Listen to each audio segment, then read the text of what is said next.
Jess. How are you? Yes, you. How are you? Are you good? I hope so.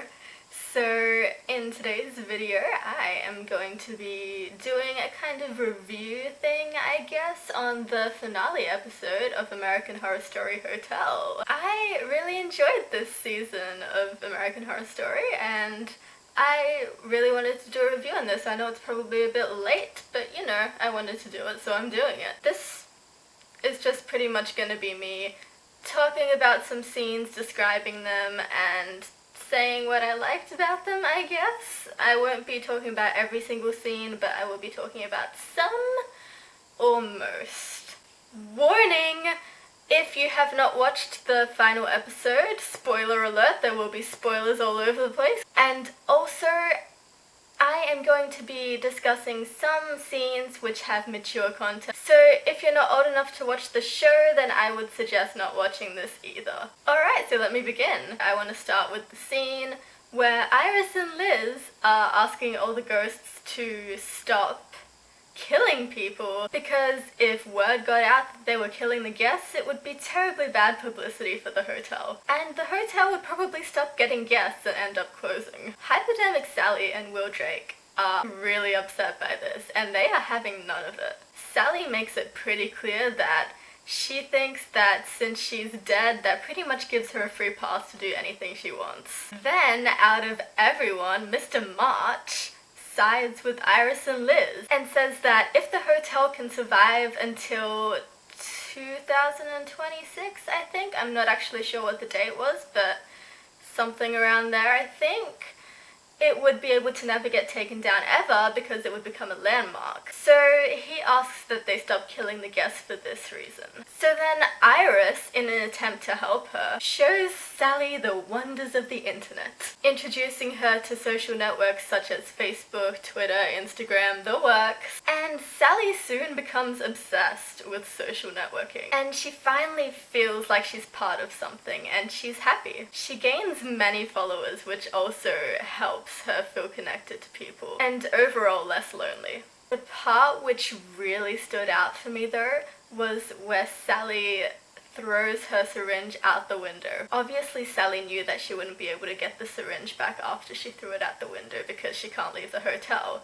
So that was a pretty powerful and final decision for her. Another standout part of this episode was when Iris gets a psychic into the hotel for Liz to see if she can somehow contact Tristan, because she knew that she was really missing him. Now, this psychic is none other than Billie Dean Howard from season 1, Murder House. And in this we can see the link between seasons, oh the connections. Also, can we just mention what an awesome job Sarah Paulson does in portraying both Sally and Billie Dean in this episode? Like, that was just awesome acting job. Anyway, so at the end of this particular scene, after telling Liz that Tristan has nothing to say to her, she instead is able to hear from Donovan, who has a message to Iris, and that message is that he loves her. Aww. I think we were all touched by all the feels in that bit. That gave her character a lot of closure, because that's what she's been waiting to hear. Like, she's been craving that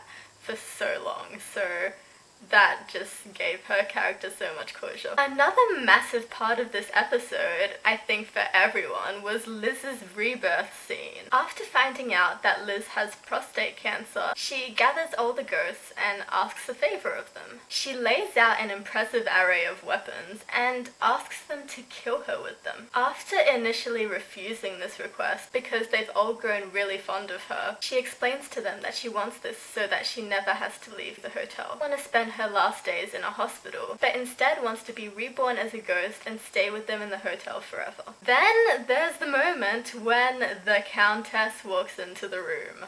And she walks up to Liz and says the line, "You were always my fondest creation," before slitting her throat. So that's initiated her transition, and then all the other ghosts join in and hack up her body, and then we get to see the closure for her character when she's looking down at her dead body from her new reborn ghost self and seeming very content. And then Tristan walks into the room and tells her that he didn't talk to her because she still had some living to do and he didn't want to get in the way of that. And then he said he loves her and they kiss and it's so cute. And now they're reunited and it's just awesome and it's just a beautiful moment and oh my gosh, all the feels. Okay, that scene finished.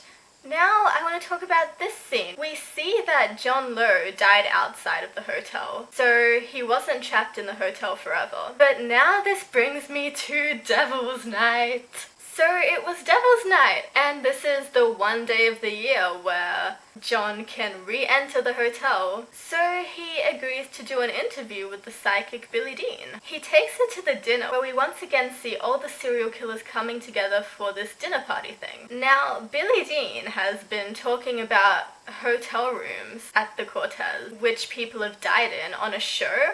And John was not very happy about that. So at this dinner party thing, John, joined by all the other serial killers, all handcuff her to a chair and threaten to kill her if she doesn't stop with what she's been saying on the show. A bit after this, we see John's closure as he enters the hotel room in which Alex and Holden are sleeping. We see an older Scarlett joining him and holding his hand as he climbs into bed with Alex and Holden and falls asleep. I thought the episode ended in a pretty good way. Like, the last scene, the very last scene of the whole episode, was the Countess walking up to a man and saying the line, "You have a jawline for days."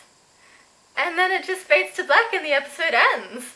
So I thought that was cool because we've heard that line before, obviously, and you know, that just brought that back and that was cool. Overall, this season ended in a pretty nice way. I was happy with that finale. I know some people thought it was perhaps too soft, but I don't know, I liked it. I have to say that Hotel was probably my favorite season after Asylum, and my favorite characters overall were Mr. March and Liz Taylor. I thought it was a pretty good season. I don't know about you guys, but leave me a comment down below and let me know which were your favorite characters / favorite moments in this season. And if you enjoyed this season overall, I'd love to know. So now we're all just hanging out for the next season and we're all just collectively wondering what it's going to be. And yeah, I can't wait for that. Can't wait till we find out at least what it's gonna be. And I'm looking forward to making some more videos when that comes out, I think later this year. So yeah, that's it for today's video. I hope you enjoyed this review / spilling out my feels. And I will see you guys in my next video. Signing up, I am Not Your Average Jess. Bye everyone!